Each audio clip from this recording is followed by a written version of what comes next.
Did you guys get your flowers, candy, and everything today? Uh-uh. I didn't. Didn't. Uh-uh. Yeah, yeah. I got to leave right after we're done here.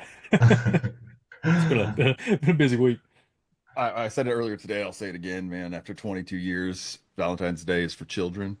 It's like get candy for the kids. You know what I mean? Give them a little stuffed Yeah. bear, some candy, shove it all into a coffee cup. Why is a coffee cup the Valentine's Day thing? I don't know if it is everywhere. That's how I always receive my stuff.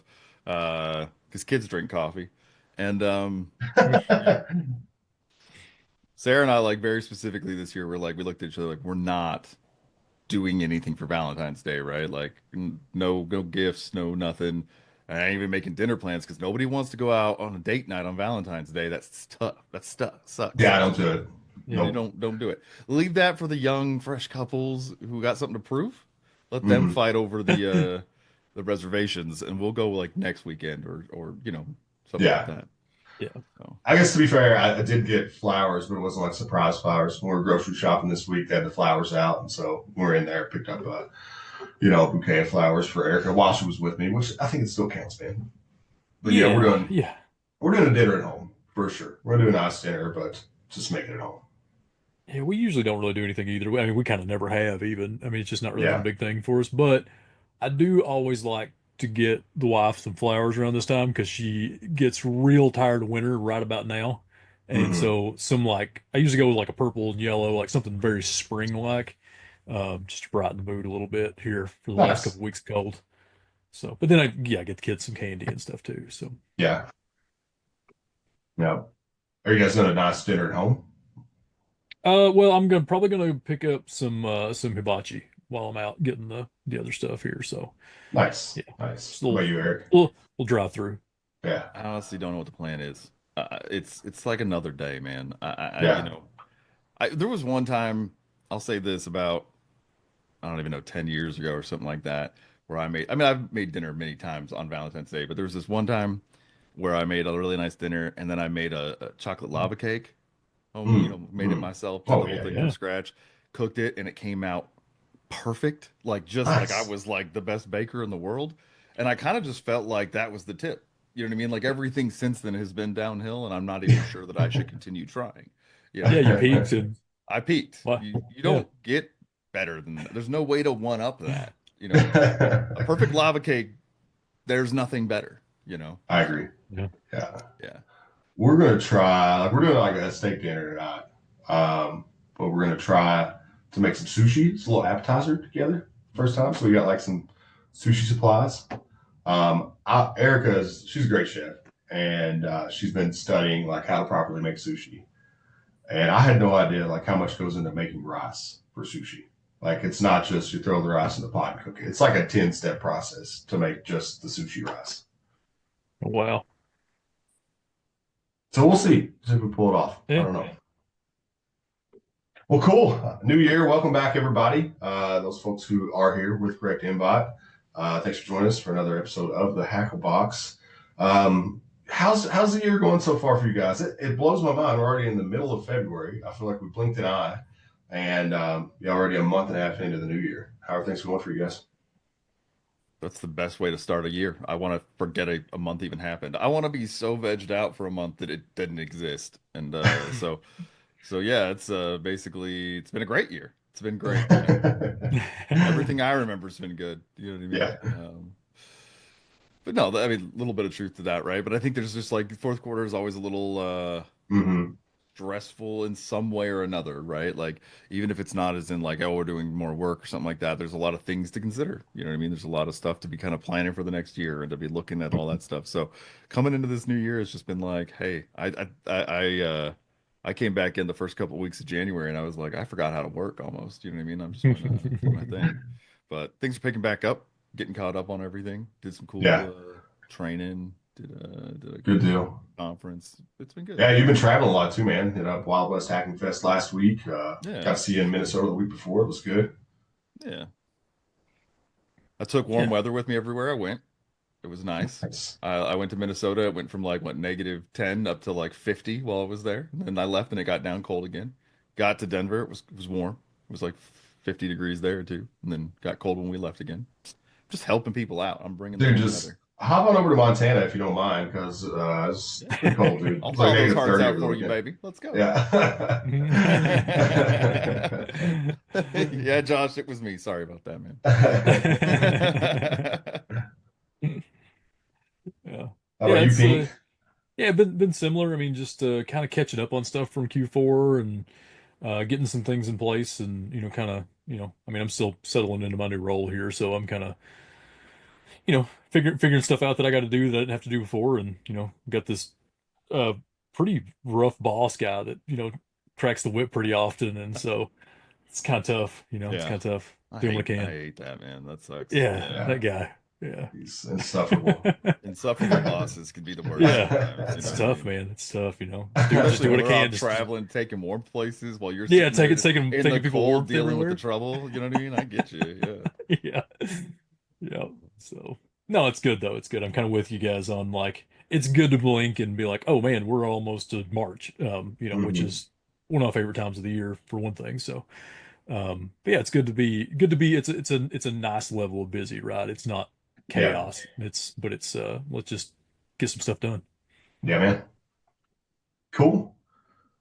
You guys want to dig in, talk about some stuff, some things? I want to know how the start of your year is. Yeah, I It's don't know. been Yeah, great, man. It's been great. Kind of like you, I think I had a little bit of a lull coming out of the new year, coming back. It's like that I had a nice break over the holidays, and first week or so of January was like, wait, who am I? What do I do?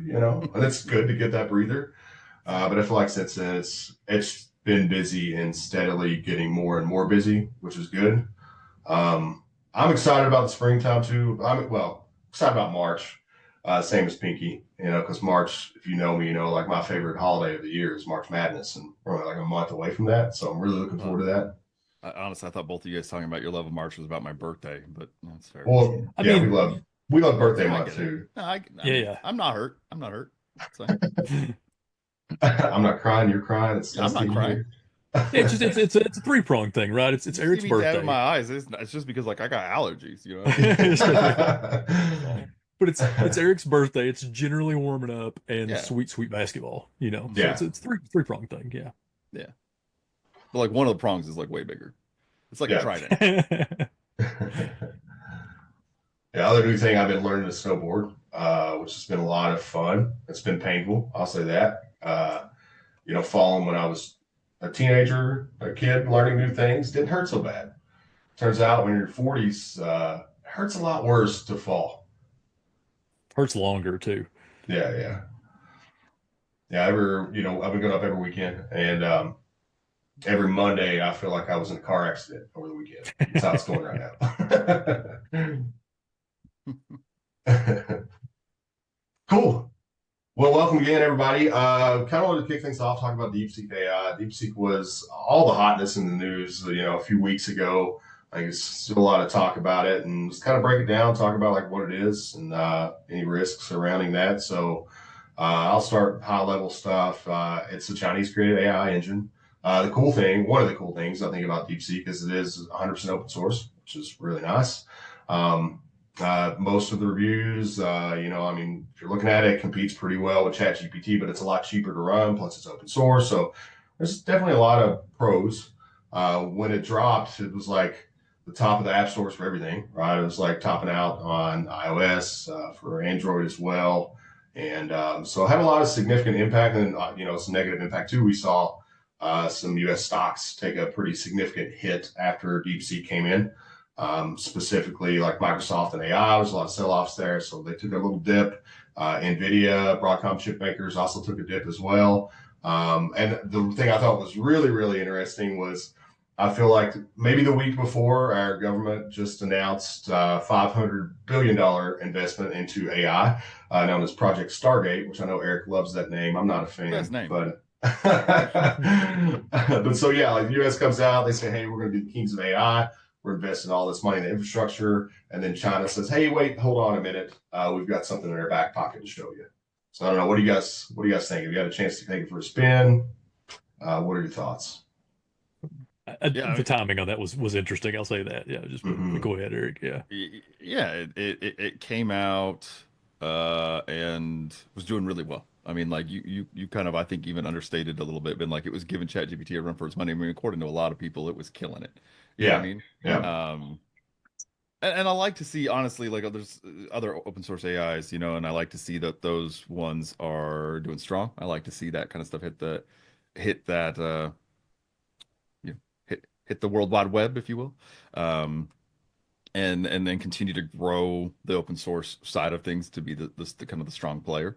I think they already were strong players, and I think but like coming out and having something like that hit and do so well was cool. It was like at least neat from that aspect. I will Yeah. say one of my biggest concerns right off the bat, and one of the reasons I haven't played with it on mobile and things like that is like there's a lot of these open source AIs that hit, and then everybody like stands them up immediately, creates apps for them, and claims that they're what they are. And so it's like you go on your Apple Marketplace or your Google, Marketplace, Google Store, and go find an app for one of these things, and it very well could have nothing to do with the original creators Mhm. or anything to do with any of that stuff. And so you don't know what you're giving your stuff over to. You know what I mean? So yeah, those considerations right off the bat for me on security was just like, I mean, neat, but I ain't gonna play with it too much. You know what I mean? Same. Yeah. Yeah. Similar feelings there. Like, hey, this is cool. I'm all, support this to an extent. It's just great to have another player in the market. It's going to drive better product for everyone. But it's like, I'm going to pump the brakes until we see what's happening here. Hmm. Yeah. Yeah. I mean, I don't trust anything. I mean, that's no secret, right? I mean, we joke about my paranoia, but so yeah, definitely not played with it yet. But I'm kind of in the same boat, right? Like always happy to see extra things come in there because, Mhm. the rising tide raises all boats or whatever. But so it's good to see you, but yeah, definitely had some concerns about it, and the more I've dug into it, the more concerns I think I have about it, just to be honest Mhm. with you. But yeah, I've not really got to play around with it much Yeah. or at all. Yeah. You might want to just, for the record, right now, though, Pink, say that you do trust our AI overlords. I don't know if like that's Oh something yeah, you. I'm Yeah. sorry. I meant there's a lot of things I don't trust, but I do trust the AI. Yeah, that's sorry. Yeah, Yeah, yeah, yeah, yeah, yeah. yeah, yeah. I didn't mean to be unclear about that. I Just don't I Yeah. don't trust the makers of the AI, but AI I oh trust yeah, yeah, implicitly. exactly. Yes, Yeah, yes, yes, yes, exactly. yes. You got on the other Very good side when they dudes. went out to. Very good dudes. Yeah. But yeah, so like along that, we have concerns. We'll just kind of dig into like security risks and vulnerabilities associated with DeepSeek later. But so there was some research done by a group called AppSoc, where essentially they just did stress testing, vulnerability testing, integrity testing on DeepSeek. I want to dig into like some of those findings they had later, but I think one thing that was very interesting is it wasn't good at a lot of things when we talk about protecting data, which we'll dig into. But it was really, really good at protecting its training data. It was, they had a very low success rate, being able to see a peek behind the curtain for how it was trained. And so it raised a lot of questions for how did they actually train the model. So currently, I know that, OpenAI is actively investigating DeepSeek. I think Microsoft is as well. But they're essentially accusing them of using distilled training data without their permission. So link it up via the APIs for OpenAI and Microsoft, pulling out all the data that existed in those LLMs and essentially fast tracking training of their LLM model without consent or permission. Um, so I don't know. What do you guys think?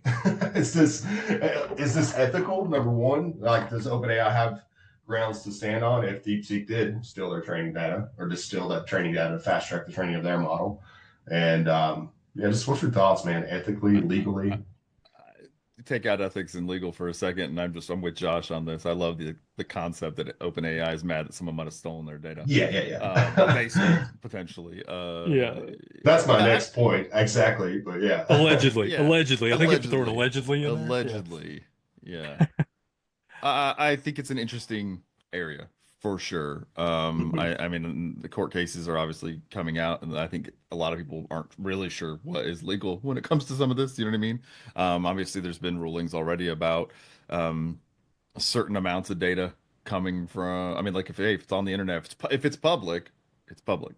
Type of thing, yeah. and there's ruling in court precedents now about that at least, right? But I mean, obviously, there's some stuff out there right now is like, well, was this public data or are we pulling it from somewhere else? I mean, could you argue that OpenAI's stuff is public in some way? I mean, like that's a questionable argument, right? Like you could say, well, Hmm. the training data maybe isn't rightly available in some ways, but you can get it and whatever. So I don't know. I think it's going to be an interesting landscape to watch. on the legal front, it's also very boring to me. To be Mhm. honest with you, like I'm not sitting on the edge of my seat going, "Ooh, it's gonna happen." I kind of don't care at this point. You know what I mean? Yeah.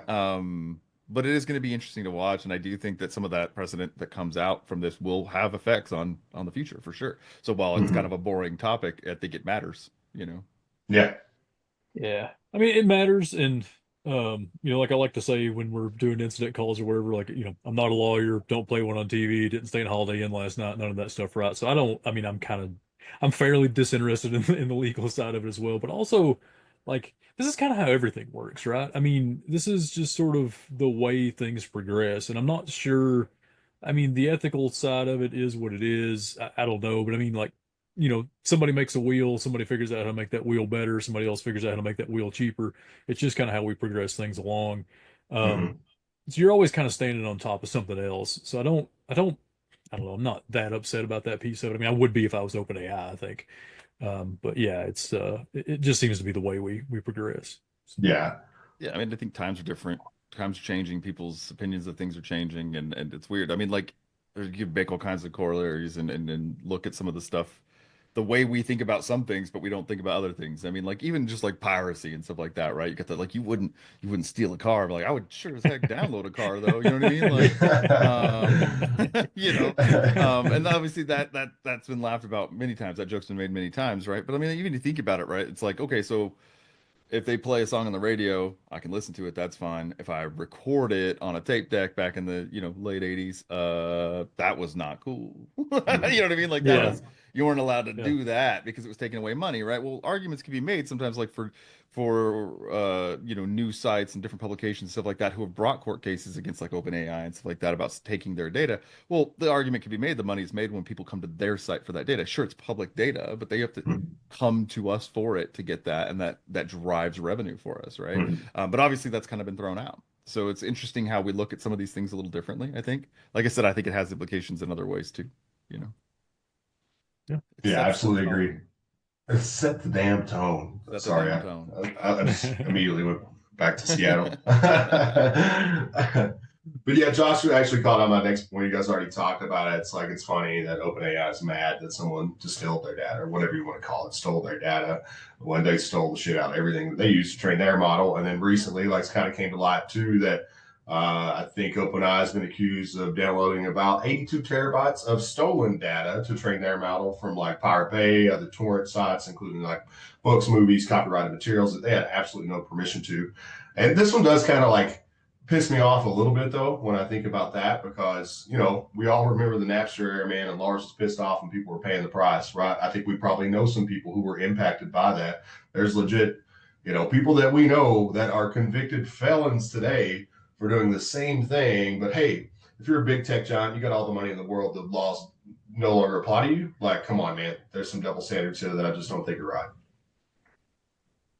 Yeah, I mean, I'm with you on that, and you do know that I do know people who are felons because of it. So, Yep. I um, don't want to say that specifically, but yeah. yeah.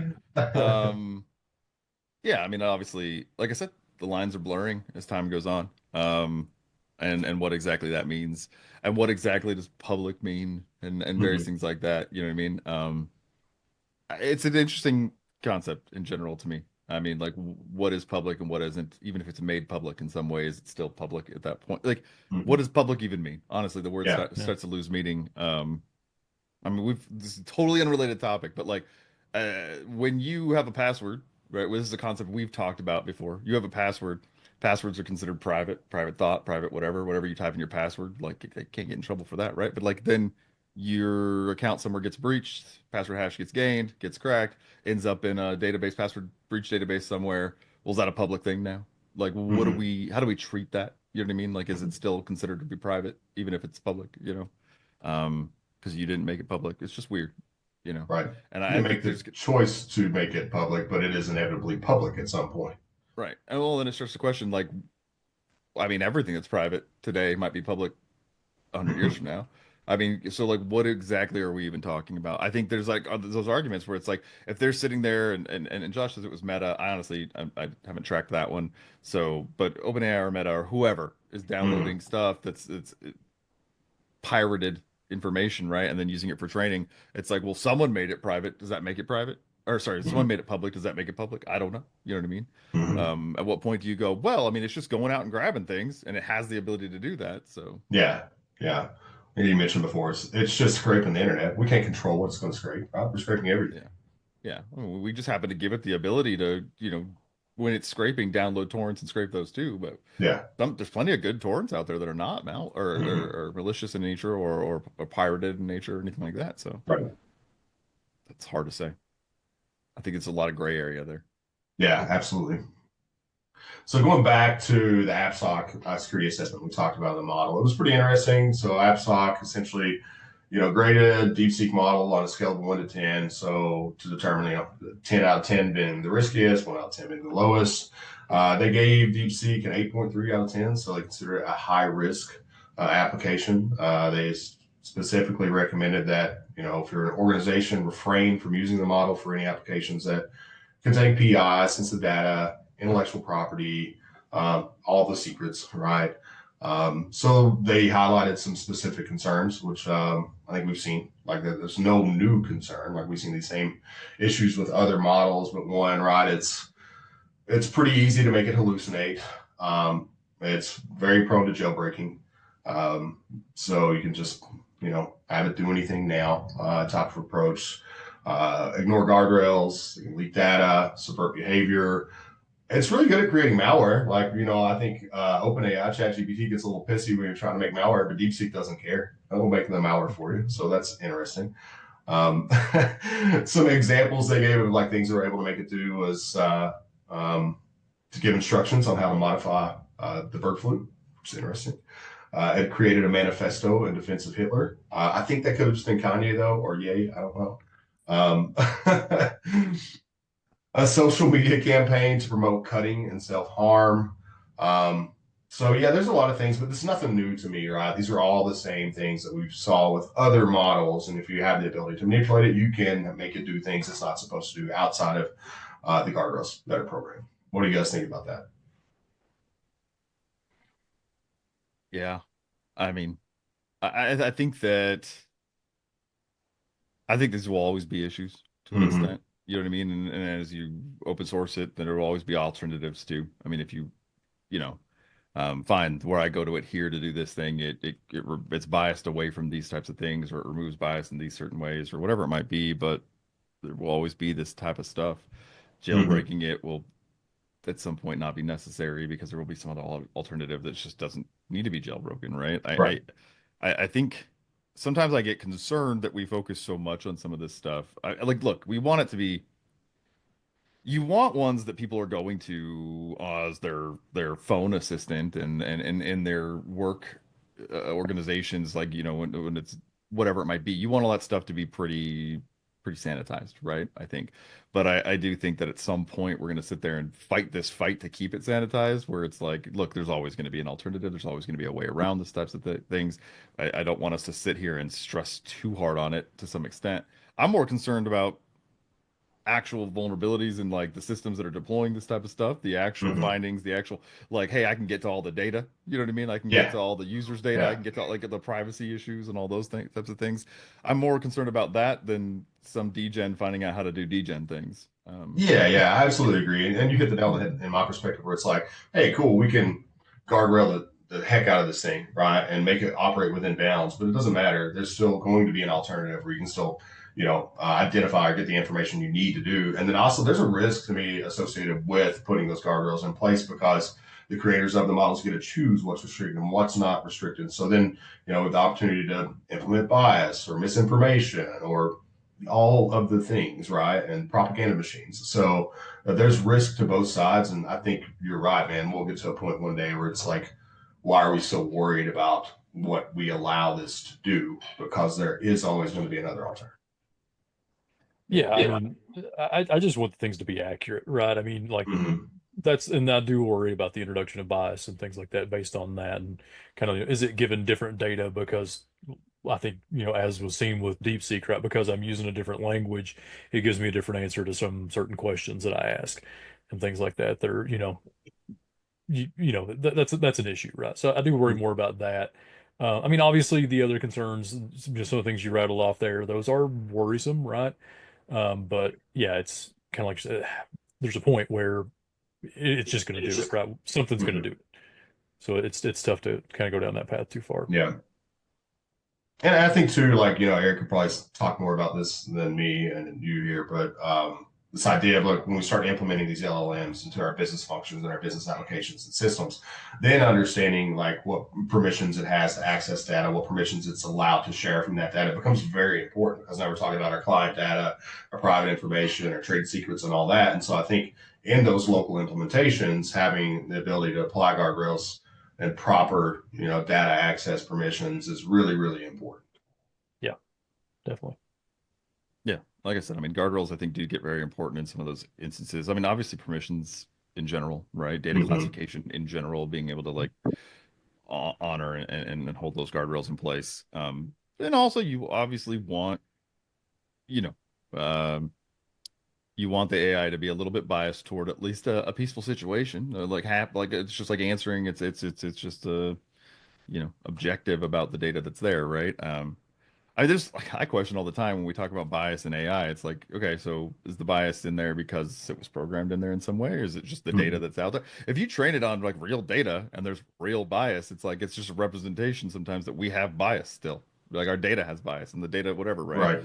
And so like, are we now introducing bias by trying to get rid of the bias? I honestly don't know. There's biases that Yeah, are good or bad, and some of them yeah, are Yeah. just accurate and I don't know. It's a weird situation. You know what I mean? Mm-hmm. I know like when you're testing an AI, you want to be testing it for certain types of biases, but at the same time, it's like, yeah, but the data is that biased. Like it's not like that someone developed it wrong. The data is bad. You know what I mean? Mm-hmm. Garbage in, garbage out, right? Like Yeah. it's sometimes that's just the case. You know what I mean? Yeah, Um, dude. I mean, they're using Reddit for training models now. How much garbage is going in there, bro? yeah. Oh, tons. fair bit. Yeah, Yeah. Hmm. So yeah, like continuing along the lines, so there are obviously a lot of issues with privacy concerns though with the tool itself. Italy actually blocked usage in the country. They have a data protection regulator, which is new to me. I didn't realize that. Essentially, they reached out to DeepSeek, asked for data handling policies, where they obtain their training data, all those questions and things we're talking about, and they didn't comply. So Italy said, "Cool, we're not going to use it." The U.S. government has obviously banned DeepSeek usage on government-owned devices. I think a lot of other countries have adopted the same thing. Like, hey, if it's a government-owned device, you can't utilize this. So there's obviously concerns there with privacy. And they kind of like, we talked about, they came out of the gate, like a championship horse in the Kentucky Derby, but they did stumble a few times here, right? Besides the things we're talking about, they inadvertently left one of their databases exposed to the internet. This database allowed full control over database operations. You could access internal data, which is just what Eric was talking about. From what I understand, this database had access to more than 1 million lines of log streams. So that was your chat history, secret keys, backend details. There were API secrets in there, operational metadata. It has been remediated, but they stubbed their toe pretty hard coming out of the gate on that. And then the other thing, I'm sure you guys have seen, but it was also discovered they're transmitting unencrypted sensitive data. So when you're doing your mobile app registration, it takes your mobile app information, your device data, and it disables app transport security on iOS devices. It's also using triple DES, which is very antiquated at this point. It's utilizing hard-coded keys. It reuses initialization vectors. And it's sending all the data to a storage platform named Volcano Engine, which is owned by ByteDance, which is the company that also operates TikTok. So we know all the controversies surrounding TikTok right now. And it's also sending website user login information to China Mobile, which is a state-owned telco company that's actually banned from operation in the United States. So yeah, a couple mistakes right out of the gate. What do you guys think? Are they going to be able to recover from these things and all the concerns? Is this going to be a widely adopted tool? Because I feel like we're just like entering into this AI battleground right now, and the U.S. is trying to posture like we're going to be the kings. China's like, hold on a minute, we've already got this figured out. We're actually ahead of you guys in the game today, and so I feel like we're heading toward conflict of sorts right now. I mean, the first question is, can it recover and can it be a useful tool? Yeah, I mean, from the open source perspective, absolutely. yeah, You know what I mean? It's already done that. mission Hmm. accomplished. You know what I mean? Like it'll weather all that because that doesn't matter for that perspective. When it comes to having it on your phone and using it, or something like that, look, it shouldn't. It shouldn't Yeah. recover and be okay to use. Um, but people are people. You know what I mean? Hmm. I think there's a lot of that. I mean, these are the types of concerns I have, and this aren't concerns because it's China or because I don't care who it is. My Right. concern is that when we're in a Wild West, scenario where something is new and growing fast, and we're letting down. I mean, even with Project Stargate stuff, right? Like it's like get rid of regulatory requirements so that we can move faster because red tape gets in Hmm. the way. I get that. Um, and I'm kind of like for that in some ways. There's parts of me that are for that. You know what I mean? Like, yeah, like sometimes when you're in deep growth and you're just like go, go, go, go, go, like anything that gets in the way, any guardrails are just a problem, right? Hmm. Um, I mean, shoot, we saw that as a company when we were small, when we were growing. It's Yeah. like documentation, what? No, just go, figure it out, go, go, go, right? And then at some point you have to like take that step back and go, okay, now let's put these guardrails and let's figure it out and let's document and let's make it better, let's make it clean, let's make it whatever. But there are certain things that need to be done, I think, from the very, very beginning. And security is one of those. I think that we should have learned a lot of lessons from the way the internet sprung about. You know what I mean? And took off, and the security flaws that we saw in so many things, just not because they were just doing it wrong. It's because they didn't care. They weren't even thinking. And I think that's what we're kind of seeing here. It's just like stand it up and get it out there so that we can try to get in front of this, right? And Yeah. we don't care what technology, what stack, what logistically you're using, or infrastructurally you're using to do any of it. As long as it's there, people see it and people hear the name and they go for it. We can maybe get in front of this thing. I think it's short-sighted.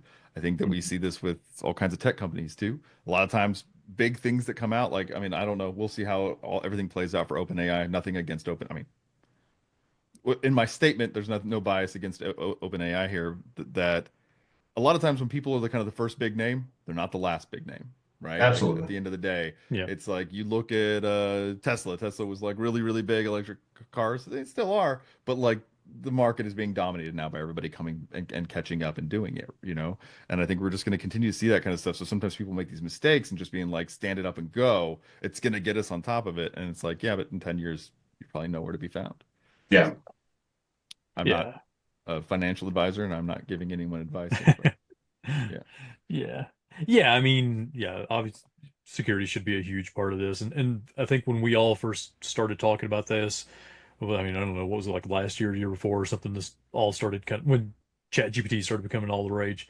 We talked a lot about some of the issues they're seeing now. So kind of still having some similar problems, or at least now we're getting to see the problems that we thought we were going to see with some of this stuff. So it is concerning. I'm kind of in the same boat of like, will it recover? I mean, yeah, probably. I like Eric put it there. Hmm. People are people.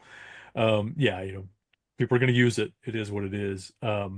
So yeah, it'll be interesting to see how kind of all of the big players out there move forward as we go here.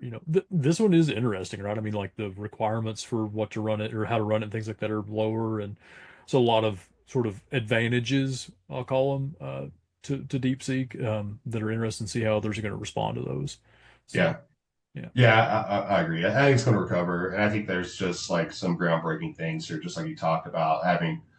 I read somewhere it's like 1/50th, like so 2% of the resource utilization required to run that versus the required to run the OpenAI engine. Like that's a game changer, man. A huge game changer. Because we know that's one of the biggest challenges facing us in trying to roll out AI models at, this grand scale today is the resource consumption, like the power utilization, all of those things. So like this is a big impact. And even if it doesn't recover, it doesn't matter because I think like to Eric's point, this is open source. So we can take this learning and be able to apply this to new LLMs and continue to improve our ability to develop these moving forward.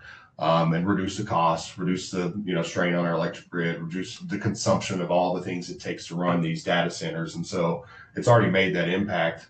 Even if it doesn't recover, I think that we'll fill this in a positive way through the continued development of other LLM alternatives.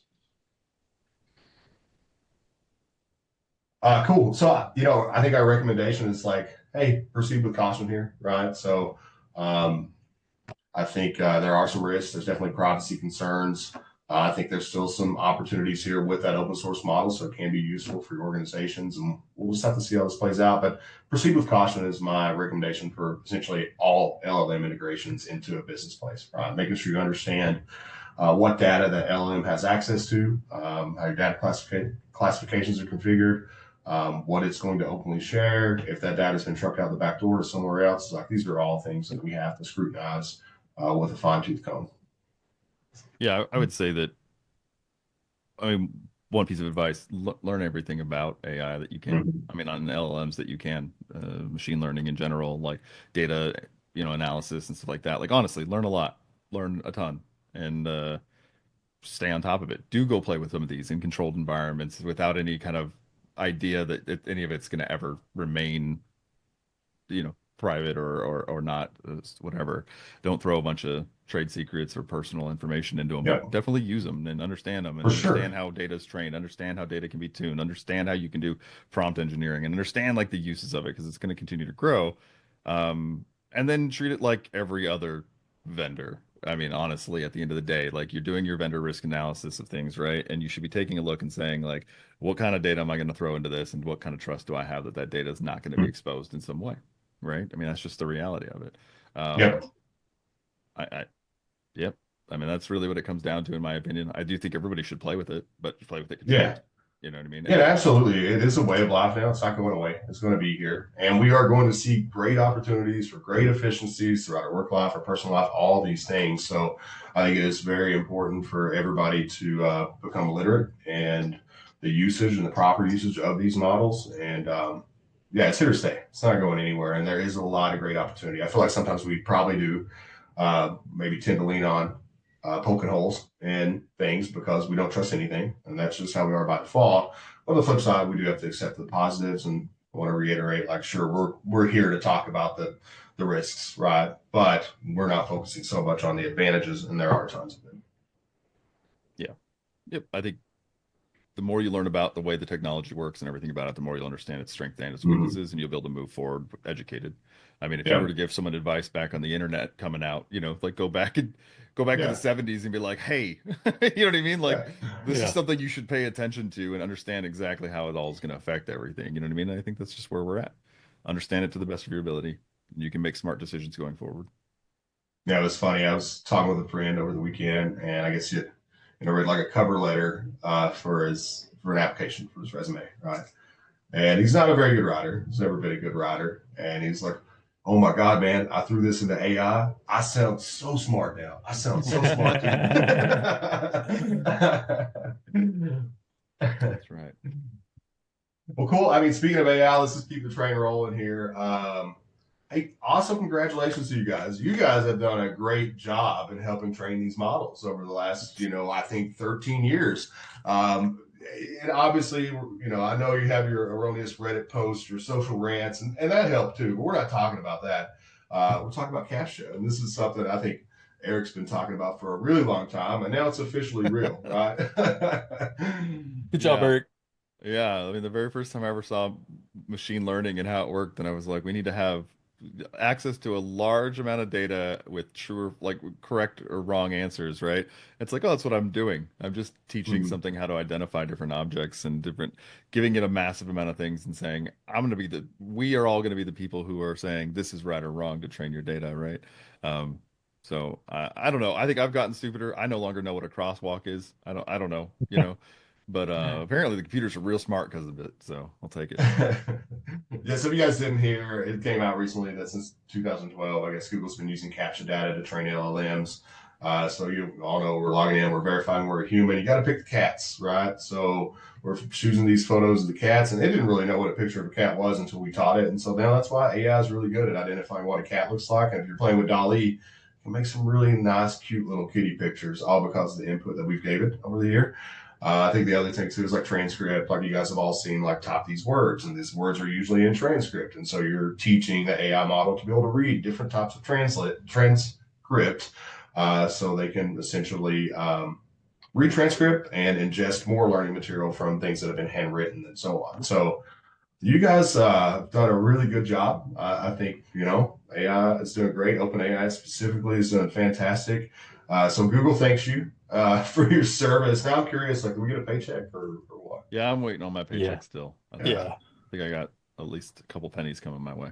I have to say the cats may not be the best example, just given how many cats are on the internet, right? Like, I was so about to say it's easy to do the captures with cats because everything on the internet is is cats. cats, right? Yeah, So exactly. you click all the squares, hit submit, it's cats. I remember seeing some stat on this years ago. I don't remember the numbers, but it was some obscene amount of the traffic on the internet was dedicated to cats. In Yeah. which, as a person who has multiple cats, I get it, but also like it's just kind of wild to see like that there's that much traffic devoted to cats. So, which makes me a little more concerned about the cats. Are they the original AI? Like, is that You don't are have they the? cats. Multiple cats have you. Be No, very that's clear true. about Yeah. That's valid. That is a valid point. Yeah, exactly. But maybe it's our cat overlords, not our AI overlords. So. Man, I actually like my cat in my office room night before last. I closed the door before I go to bed in here, right? And I guess he was in here. And I woke up the next morning and opened the door. I was like, oh crap, my cat's in the bedroom, you know. What do you think he would do? He's a big fat cat, right? He's gonna, bust out here and hit that litter box. Nah, dude, run straight to the food bowl. Food bowl. Yeah, man. Yeah, absolutely. All right, cool. So moving on, some good news. Kind of, I don't know. It's good news on the surface, I'll say. For the first time, I think ever, ransomware extortion actually dropped in 2024 compared to previous years. So good news for the good guys. I'll say the number of ransomware attacks didn't decrease, but fewer were paid. And like, I'm actually really damn happy to hear that. We've been, praising this as much as we can, staying on the box, screaming about it for years. And it's good to see that more people are taking note, not paying that ransom. And hopefully this means they're being better prepared and they are able to recover without paying. So I was like really excited to see that and be able to talk about it today. Yeah, I mean, definitely on the surface it looks good. I I'm a little bit, I don't always know exactly how accurate some of this data is. I mean, if it's on Mm-hmm. what's being paid, that may be a little more Yeah. accurate. The demands, like if it's on what's being requested, I'm not sure about because, we've seen Yeah. cases where the request was $30 million and then you can negotiate them down to 10 or whatever. Right? So there's always Yeah. kind So of this some. is based upon There's what was paid, what was like reported and paid, right? And okay. so there was Yeah. under $1 billion last year, 813 million compared to 2025, it was 1.25 billion. So a pretty Okay. significant reduction in payouts. Yeah, that is pretty significant. Yeah. Mm-hmm. I'm kind of curious to see where it goes because we've been talking about this for a bit, but we and even in the article that we were looking at, it kind of focuses on the encryption part of it, right? The locking of the Mm-hmm. files and then asking for that, and I think we've seen that that may not be as much of the focus moving forward. It may be more on the extortion side of it Yeah. than the actual file encryption. So I'm curious where this goes and kind of how it plays out. Yeah, it's some interesting data. Say that. Yeah. Some interesting things I think to think about too is kind of Lockbit's troubles last year. Black Cat kind of disappeared last year. Those are the two big players the year before that was responsible for a huge amount of that money, right? And so we've seen some new players kind of come into play last year. And I think that so a lot of the new guys were going whaling, right? So they were only focusing on those big corporations that would support massive payouts. And so we did see kind of a decrease in the S&B, which is good. On the also like to be observed or noted too is I think that like general like trust of these ransomware groups is dissolving. I feel like a couple of years ago, man, it was like everybody just trusted. Cool, I pay this, I get my decryption keys, and you delete my data. And then we've observed these things, but the decryption tools aren't always working. They're not always going to work as designed. And then like last year, popped a lot where all these people thought they paid the money and that data was deleted. And guess what? It wasn't. So they're still retaining that. So I think that we're seeing more distrust in the attacker groups from the general public. And so that's probably reduced it. We've seen some of those key players who were really, really damn good kind of disappeared. And so all in all, I think we're moving in a better direction. I don't see this like the volume of attacks decreasing in any way. But I think that we're making positive progress, which feels really good. Yeah, I mean, I think that one, some of the detection and early, early detection, early stopping and stuff like that has gotten a bit better for sure. Hmm. I do think, I mean, we talked about this, Scott, almost a year ago. I want to say March or April or something like that last year on Hacklebox. We talked about how we're seeing some people lose, like some of these ransomware groups that are losing trust. They're going after targets Yeah. multiple times. They're not delivering on keys or decryption or whatever. They're still releasing data after people have paid. Things like that. I mean, I Hmm. think one of the things I said about almost that far, like I'm happy to see. Look, I never want to see people in a weird or a bad situation like that. Yeah. But I'm happy to see that they need a PR team. You know what I mean? I'm happy to see that Hmm. they're messing Yeah. up in public Yeah. relations, and then because it's going to make people start to think twice about paying. And I, if that's the case, good. You know what I mean? Yeah. And but I do think we're getting better in general. I think security is getting better, at least detecting some of this stuff. Yeah. Look, that always worries me. Whenever I see something getting better, I get worried about like, so what's next? You know what I mean? It's Yeah. like people are good at adapting. You know what I mean? Um, but I'll take wins when we can get them for sure. Yeah. Yeah. Yeah. And like you're talking about, we've been talking about this, and it's kind of a weird shift, right? We saw them go from what we thought they were at least trustworthy. I mean, I'm talking 5 to 10 years ago, right? They tended to hold up their end of the bargain. If you paid it, you got your data back, whatever the case may be. But it was the groups hung around a lot longer, right? Like the Riot ransomware group. They were a thorn in everybody's side for 3 or 4 years there. So if they get a bad reputation, then your people aren't going to pay them. But then we started seeing the groups break apart, form new groups. Chunks of this group went over here and became under a different name, and it just like the brand recognition of some of these groups went away, and I think that emboldened them to just be like, yeah, we're gonna not really care about holding up our end of the bargain. So I'm glad to see now that that's coming back and biting the whole industry as a whole. I mean, like, just the entirety of them. So they all swung too far. Well, and I think, you point out that the group stayed around longer, and I think that does speak to law enforcement, worldwide Mhm. working against some of these things. Mhm. Those groups can't stick around as long. And yeah, sure, the whole group doesn't get busted, and some of them spin off and do whatever, and they are a bit emboldened to be like, well, that was one group, we're a new group, even though you're taking advantage of the same compromise, perhaps, right? But that does relate still to the public trust. It's weird to talk about public trust of obviously an untrustworthy thing, but I mean, it's just the reality. They were Yeah. heavily reliant on again, their public relations. You know what I mean? Like, and it's going downhill. I'm Hmm. not like I'm not saying it's gone, but it's going downhill. Yeah. Yeah. I'm with you though. It's like when things get better, there's always going to be something new, and it kind of scares me for the unknown right now. We're going to see a shift again, and I'm not sure what the shift is, but it's definitely coming. And I think it's just like we talked about, a lot last year, and like our early detection capabilities have gotten much better right now. And like we used to see custom C2s everywhere. We don't see as many custom C2s anymore. People are utilizing more off-the-shelf products because they don't get detected because they're not malware. And so I guess there's going to be other shifts like that in the future. I think one thing I just want to call out too regarding this before we move on to three heavy hitters, I would say last year were Akira, Fog, and Ransom Hub. I think Ransom Hub is a new, like Ransom as a service group, newer, right? We've seen some Akira stuff last year, I know, but have you, what about Fog, Pinky? Have you had any cases related to Fog? No, no, I haven't seen them at all. This is kind of the first I'd heard about them. So hoping Yeah. I don't. But Yeah. yeah, at the moment, yeah, we definitely saw a ton of Akira. Akira was by far the most active last year that, at least Yeah. from our perspective. I mean, I don't know how many Akira cases we worked, but it was a lot. Hmm. So yeah, there were a lot. Which, to be fair, we worked a lot of cases last year. Yeah. But yeah, I haven't seen Fog at all. I'm not sure. Like I said, this is kind of my first hit on them, honestly. Hmm.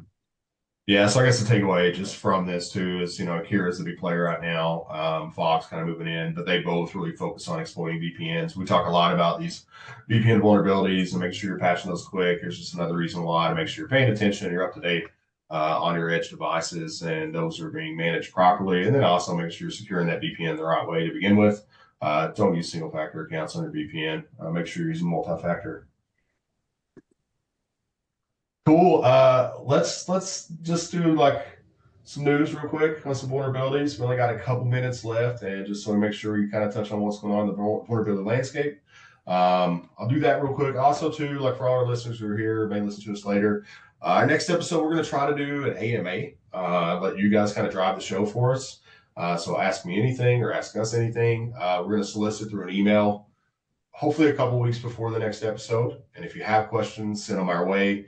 We'll answer those on the show, and then we'll also be doing live Q&A during the show as well. So see how this goes, and if you guys like the format, it may be something we continue to do. I want to make sure we're giving you guys relevant, fresh information that you're thinking about, and so excited to give it a try. And if this works in like the Q&A format, I love the idea of like letting you guys turn your voice on, letting you guys talk, and just ask us questions, and we'll do a little live radio call-in show type of thing, which I think would be a lot of fun. We'll try our best to answer your questions, but we don't have all the answers. I mean, if you have any questions about cats, I welcome them. Yeah.